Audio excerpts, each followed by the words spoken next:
Assalamualaikum warahmatullahi wabarakatuh. Pada video kali ini saya akan membahas mengenai OSI 7 layer pada mata kuliah praktikum jaringan dan multimedia. Perkenalkan, nama saya Muhammad Zulfikar Rizaldi dari Teknik Otomasi 2018B, NRP 09180446. Daftar isi pada PPT kali ini adalah yang pertama pengertian OSI 7 layer, yang kedua fungsi dari OSI 7 layer, yang ketiga adalah layer pada OSI. Sebelum itu, tanpa berlama-lama langsung kita menuju ke materi pada pertama, yaitu pengertian OSI 7 layer.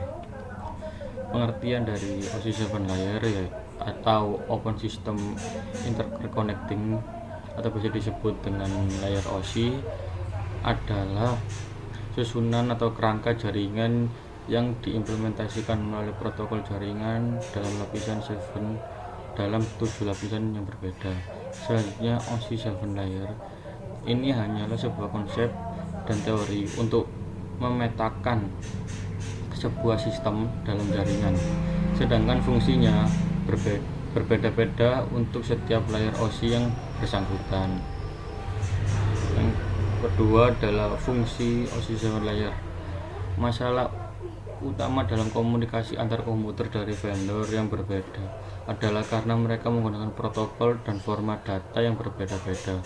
Untuk mengatasi ini, International Organization for Standardization (ISO) membuat suatu arsitektur komunikasi yang dikenal sebagai Open System Interconnection atau bisa disebut OSI, model yang mendefinisikan standar untuk menghubungkan komputer-komputer dari vendor yang berbeda. Pada bab ketiga, layer pada OSI. Layer pada OSI dibagi menjadi 7. Yang pertama physical layer, yang kedua adalah data link layer, yang ketiga network layer, yang keempat transport layer, yang kelima adalah session layer, yang keenam adalah presentation layer, yang ketujuh adalah application layer.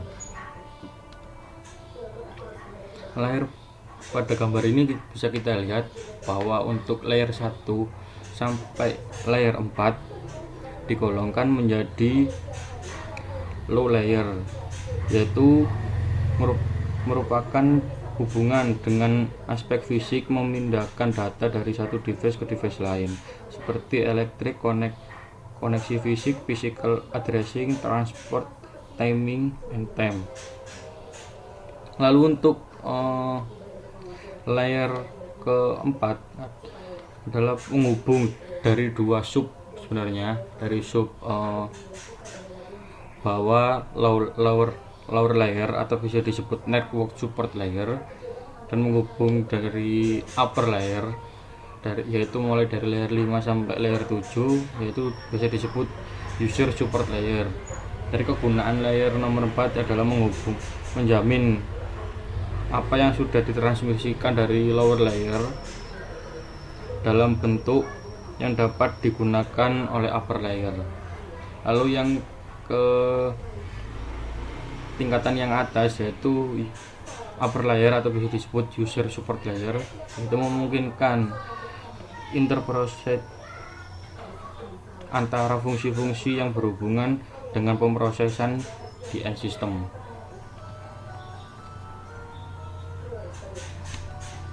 Lalu yang terakhir adalah selanjutnya adalah keuntungan. Yang pertama adalah membuat proses troubleshooting lebih mudah dengan membagi jaringan menjadi beberapa bagian yang dapat diatur. Yang kedua adalah perubahan implementasi suatu layer tidak mempengaruhi layer sistem yang lain. Yang ketiga adalah membantu user memahami gambaran besar dari sebuah jaringan. Yang keempat adalah membantu user memahami bagaimana fungsi elemen hardware dan software bekerja bersama-sama. Nah, ini adalah penjabaran dari setiap layer pada OSI 7 layer. Layer yang pertama yaitu physical layer. Layer yang paling sederhana yang berfungsi menangani pengiriman atau menerima bit data melalui saluran komunikasi. Data biner dikodekan dalam bentuk yang dapat ditransmisikan melalui media jaringan, sebagai contoh kabel, transceiver, dan konektor yang berkaitan dengan layer fisikal. Peralatan seperti adapter, hub, dan network card adalah berada pada layer ini. Lalu berikutnya adalah contoh perangkat atau komponen dan protokol pada layer fisikal. Perangkat atau komponen yang pada layer fisikal yang pertama adalah adapter, multiplexer, hubs, TDR, oscilloscope, amplifier.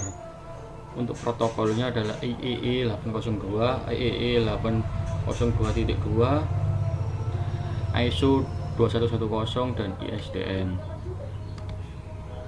Yang kedua adalah layer 2 atau bisa disebut dengan data link.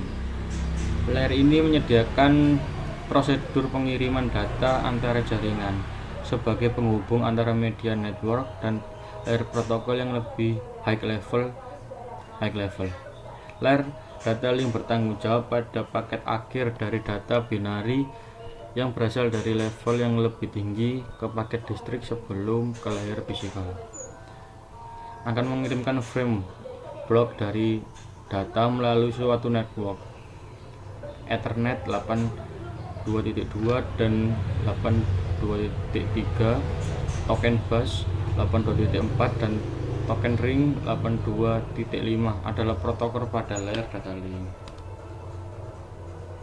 Nah, berikutnya adalah contoh perangkat dan komponen dan protokol pada layer data link. Yang pertama adalah perangkat atau komponen berisi bridge, switch, ISDN router, intelligent hub, NIC, advanced cable tester. Untuk protokolnya sendiri adalah yang pertama adalah media access control, communicates with adapter card. Yang kedua adalah control the type of media being used, yang berisi 82.3 sampai 82.5, lalu 82.12, lalu error correction and flow control, manage link control and define sub atau bisa disebut sub and sub, 82.2 logical link control. Untuk layer 3 yaitu layer network, tugas utama dari layer network ini adalah menentukan prosedur pengiriman data dan menyediakan fungsi routing sehingga paket dapat dikirim keluar dari segmen network lokal ke suatu tujuan yang berada pada suatu network lain. IP Internet Protocol umumnya digunakan untuk tugas ini. Protokol lainnya seperti IPX yaitu Internet Package Exchange. Perusahaan Novell telah memprogram protokol menjadi beberapa seperti SPX yaitu Sequence Packet Exchange, dan NCP yaitu Network Core Protocol. Protokol ini telah dimasukkan ke sistem operasi network. Contoh perangkat atau komponen dan protokol pada network. Yang pertama adalah perangkat atau komponen yang berisi router, frame relay device, ATM switch, advanced cable tester dengan protokol IP, ARP, RARP, SCMP, RIP, OSFP, IGMP, IPX, NetBEU, OSI, DDP, DECnet. Yang keempat adalah layer 4 yaitu layer transport. Berfungsi memecah data menjadi unit-unit yang lebih kecil dan meneruskan ke network layer. Layer transport data menggunakan protokol seperti UDP, TCP, atau SPX. Yang satu ini digunakan untuk network, tetapi khusus untuk koneksi berorientasi IPX. Layer transport adalah pusat dari mode OSI. Layer ini menyediakan transfer yang reliable, transparan antar kedua titik akhir. Layer ini juga menyediakan multiplexing, kendali aliran, dan pemeriksaan error serta memperbaikinya. Contoh perangkat komponen dan protokol. Yang pertama, perangkat atau komponennya berisi gateway, advanced cable tester, dan router. Untuk protokolnya sendiri TCP, ARP, RARP, SPX, NVLink, NetBIOS, NetBEUI, ATP. Untuk layer yang kelima yaitu layer session. Layer session berfungsi mengizinkan user-user menggunakan mesin yang berbeda untuk membuat dialog di antara mereka. Beberapa contoh pada layer ini: NetBIOS, suatu session interface dan protokol dikembangkan oleh IBM yang menyediakan layanan ke layar presentasi dan layar application. NetBEUI, suatu pengembangan dari NetBIOS yang digunakan pada produk Microsoft Networking seperti Windows NT dan LAN Manager. ADSP, Apple Cloud Data Stream Protocol. PAP, Printer Access Protocol, yang terdapat pada printer PostScript untuk akses pada jaringan AppleTalk. Contoh perangkat komponen dan protokol. Dengan perangkat komponen yaitu gateway, protokol, NetBIOS, namespace, mail, slots, RPC. Untuk layer yang keenam adalah presentation. Layar presentation berfungsi mengatur tentang sintaks dan semantik dari data yang dikirim. Sebagai contoh, suatu koneksi antar PC dan mainframe membutuhkan konversi dari ABCDIC karakter encoding format ke ASCII, dan banyak faktor yang perlu dipertimbangkan. Kompresi data dan enkripsi yang mungkin ditangani oleh layer ini. Contoh perangkatnya adalah gateway dan redirector.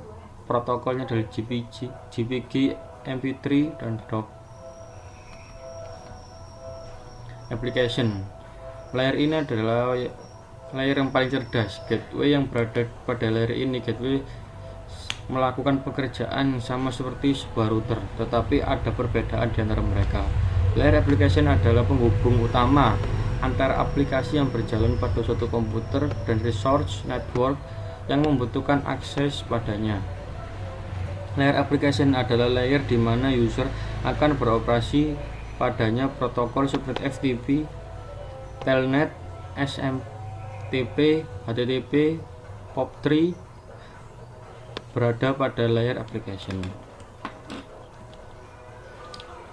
Perangkat dan komponennya adalah gateway dengan protokol DNS, FTP, TFTP, BOOTP, SNMP, Relogin, SMTP, MIME, NFS, Finger, Telnet, dan NCP. Baik, terima kasih. Berikut tadi adalah penjelasan singkat mengenai OSI 7 layer. Mungkin itu saja yang bisa saya share pada video kali ini. Semoga bermanfaat. Apabila ada salah kata maupun pengucapan, saya mohon maaf yang besar-besarnya. Terima kasih. Wassalamualaikum warahmatullahi wabarakatuh.